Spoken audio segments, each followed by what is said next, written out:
জাকাত হচ্ছে ইসলামের একটি গুরুত্বপূর্ণ বিধান এবং ইসলামের যে 5টি স্তম্ভ রয়েছে এর মধ্যে তৃতীয় অবস্থান হচ্ছে জাকাতের।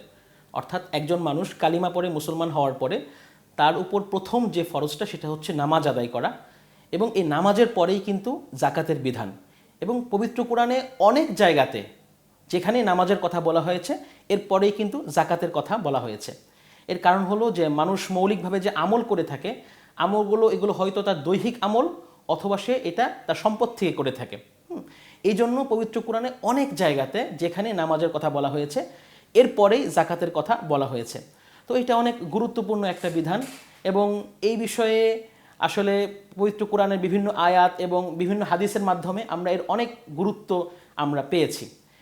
ঠিক একইভাবে যে যারা জাকাত আদায় করে না তাদের ব্যাপারেও পবিত্র কোরআনে অনেক কঠিন সতর্কতা এসেছে। এখন কথা হলো যে পবিত্র কোরআন কেন এখানে সতর্ক করলো? এখানে আমার সম্পদ আমি কেন অন্যকে না দিলে আমাকে শাস্তি ভোগ করতে হবে, এটা একটা প্রশ্ন আসে। পবিত্র কোরআনে এরশাদ হয়েছে যে ইয়াউমা ইউহমা আলাইহা ফি নারি জাহান্নাম ফাতুকুয়া বিহা জিবাহুহুম ওয়াজুনুবুহুম ওয়াজুহুরুহুম।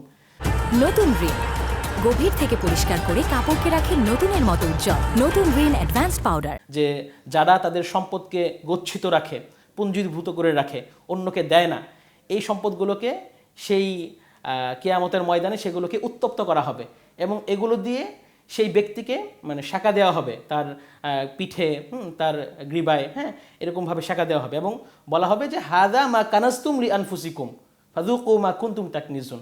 যে তোমাদেরকে যে তোমরা যে সম্পদ জমা করতে পৃথিবীতে এটার স্বাদ এখন ভোগ করো।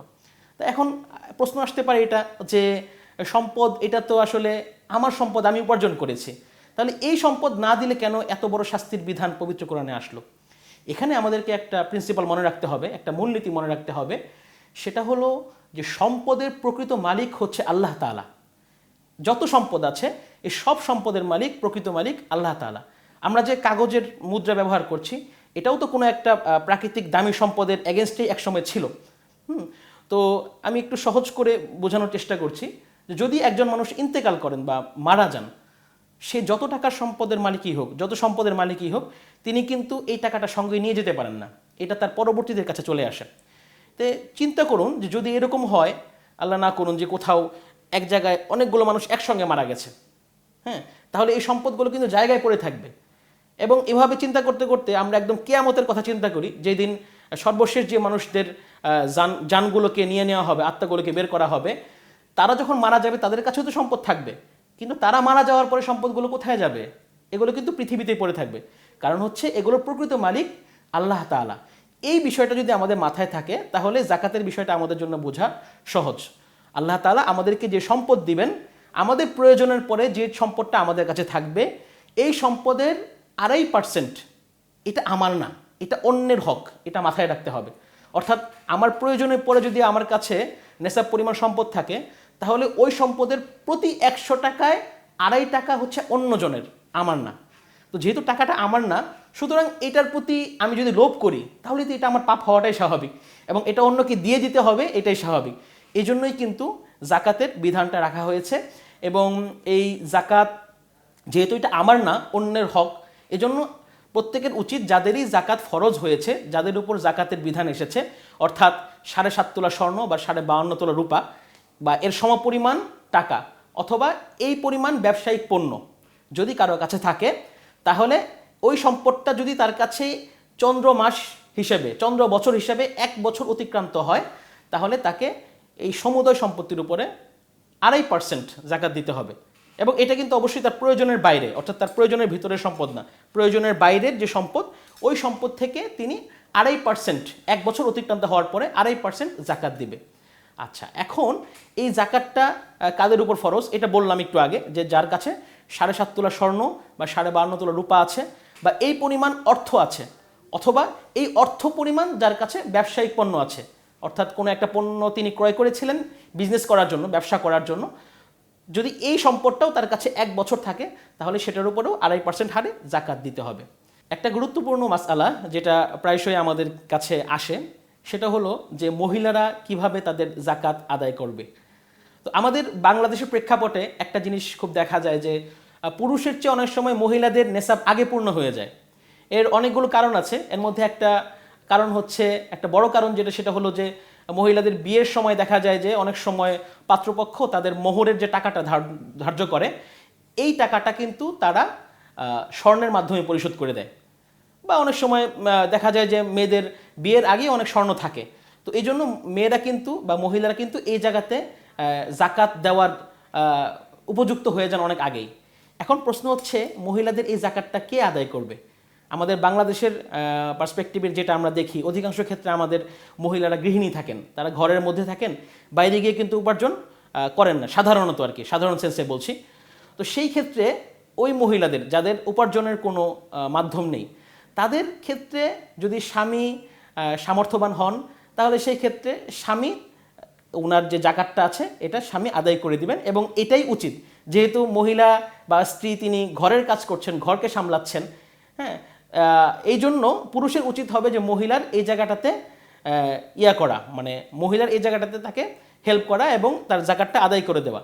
তবে এই ক্ষেত্রে একটা জিনিস অবশ্যই মাথায় রাখতে হবে, সেটা হলো যে যিনি আদায় করবেন, অর্থাৎ পুরুষ হাজব্যান্ড যিনি আদায় করবেন, উনি অবশ্যই মহিলার কাছ থেকে জিজ্ঞাসা করে আদায় করবেন। কারণ জাকাত আদায়ের ক্ষেত্রে একটা শর্ত হচ্ছে নিয়ত থাকা।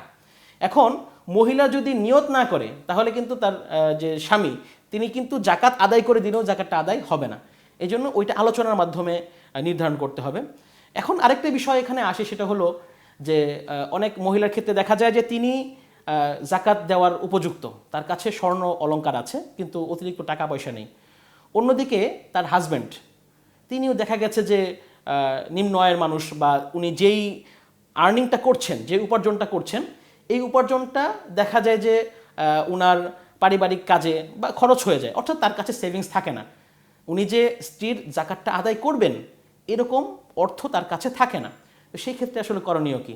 তো এই ক্ষেত্রে ফুকাহায়ে কেরাম আমাদেরকে এই বিষয়টা জানিয়েছেন যে সেই ক্ষেত্রে মহিলা তার যে স্বর্ণ, ওই স্বর্ণ থেকে কিছু স্বর্ণ বিক্রি করবে, বিক্রি করে হলেও জাকাতের টাকাটা আদায় করবে। এটা শুনতে একটু কঠিন শোনা যায়, বাদ বাকি বিষয় হচ্ছে এটাই। কারণ যদি এই স্বর্ণটা কোনো কারণে সার্ভিসিং করানোর প্রয়োজন হতো, তার কাছে টাকা না থাকতো, তাহলে তো অবশ্যই এরকম একটা পন্থা অবলম্বন করতে হতো।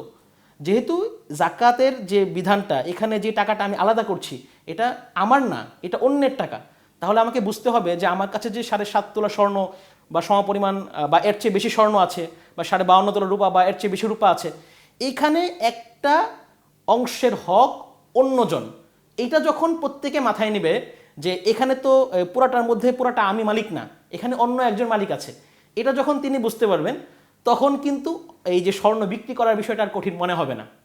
তবে হ্যাঁ, যদি পুরুষ সামর্থ্যবান হন এবং তিনি দিতে সক্ষম হন, তাহলে সেই ক্ষেত্রে স্বামীর কর্তব্য হবে যে স্ত্রীর যে জাকাতের টাকাটা সেটা আদায় করে দেওয়া। ওই সম্পদের মালিক তো আল্লাহ তাআলা, তো আল্লাহ তাআলাই আমাদেরকে সম্পদ দেন, আবার আল্লাহ তাআলা চাইলে কিন্তু সম্পদ নিয়ে নিতে পারেন। এবং এরকম আপনি অনেক দেখবেন যে মানুষ অনেক উপার্জন, অনেক কষ্ট করছে কিন্তু উপার্জন করতে পারতেছে না, ওইরকম আর্নিং আসতেছে না। আবার অনেককে আল্লাহ তাআলা খুব সহজেই কিন্তু টাকা দিয়ে দিচ্ছেন। তো সম্পদের টোটাল কনসেপ্টটা হচ্ছে, আমার জাকাত তো আপনার উপর ফরজ হচ্ছে ওই সম্পদের উপরে যেটা আপনার প্রয়োজনের বাইরে, আপনার প্রয়োজনের ভিতরের সম্পদে কিন্তু জাকাত আসছে না। এখন ওই যারা এখানে প্রশ্ন করতে চাচ্ছেন বা প্রশ্ন করবেন যে আমার সম্পদ শেষ হবে, এটা যদি ধরে নিই যে আপনার সম্পদটা শেষ হয়েও যাচ্ছে, সেটা তো আপনার প্রয়োজনের বাইরের সম্পদ। তো সেটা যদি শেষ হয়ে যায়, আপনি আল্লাহ তাআলা চাইলে আপনাকে আবার সম্পদ দিবেন, তখন আপনি সেই সম্পদ সংরক্ষণ করবেন। আপনার মৌলিক প্রয়োজনের মধ্য থেকে কিন্তু শরীয়ত চাচ্ছে না এখানে। সো এটা যদিও এরকম মনে হয় যে আমার সম্পদ তো শেষ হয়ে যাবে, কিন্তু এটা আসলে ওই রকম কোনো দাবি না যেটা আসলে গ্রহণযোগ্য। হ্যাঁ,